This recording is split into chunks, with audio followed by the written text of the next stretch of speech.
Най-после започна ремонтът на Жълтото училище в Пловдив, една от емблематичните на Стария град. Буквално беше застрашено от срутване.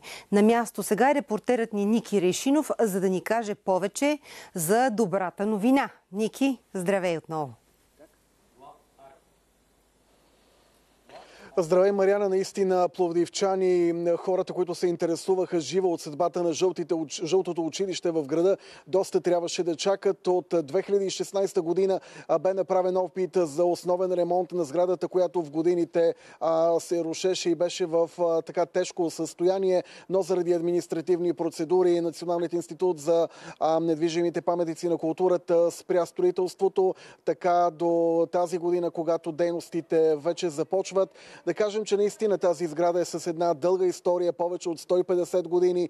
Нейното строителство датира от 1868 година с разрешение на тогавашния султан на Османската империя Абдулазис хан. Тук сградата е предвидена за главното училище на Пловдив като наследник и приемник на епархийското училище с цел да бъдат така произвеждани достатъчно кадри и за църковните нужди, и за, разбира се, народната просвета. Казах и в анонс в началото на предаването, светли личности са учили тук, сред които най-големия патриарха на българската литература Иван Вазов, но извън сантимента сградата беше опасна и за многото чужди туристи тук в Стария град, но най-вече за хилядите студенти на Академията за музикално, танцово и изобразително изкуство, на чиято територия днес е сградата и от 1964 година тя е прехвърлена именно на Академията в Пловдив за нейните нужди. Наш събеседник сега е ректорът на Висшето училище, доцент доктор Жан Пехливанов. Доцент Пехливанов, красива, хубава сграда, безспорно виждаме от кадрите, но в годините тя беше опасна. Буквално на руините от нея бяха на входа на Висшето училище. Как успяхте да я опазите, да я обезопасите и какво предстои сега? Здравейте, първо на вашите зрители и на вашия екип. След този подробен обзор, който вие направихте, аз само мога да добавя, че действително за една емблематична не за Пловдив, а за България сграда няма как да тъне в разруха и забрава.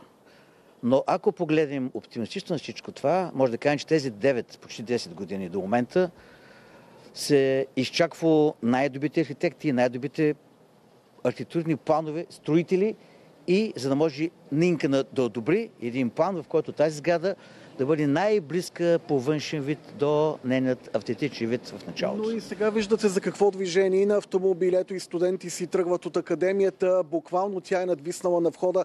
Имаше ли моменти, в които беше наистина опасна? Как сега обезопасена, докато текат ремонтните дейности? Сградата беше опасна до септември месец тази година. Няма какво да заблуждаваме.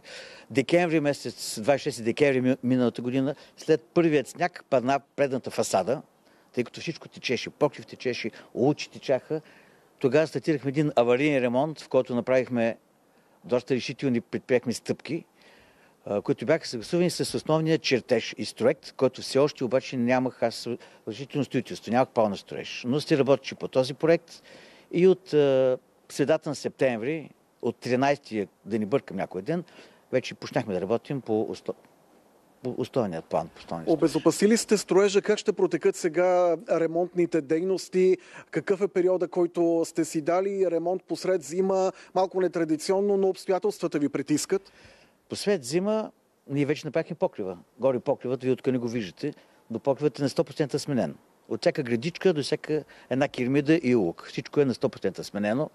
Цялото подпокно пространство, отделно от това, целият втория етаж горе, който в момента виждате, е измазан. Всяка една стена е измазана по план с метални скари, с торокрет, специална мазилка. Всички си са укрепени, тъй като те са стари, кирпичени, стени са седнили гради.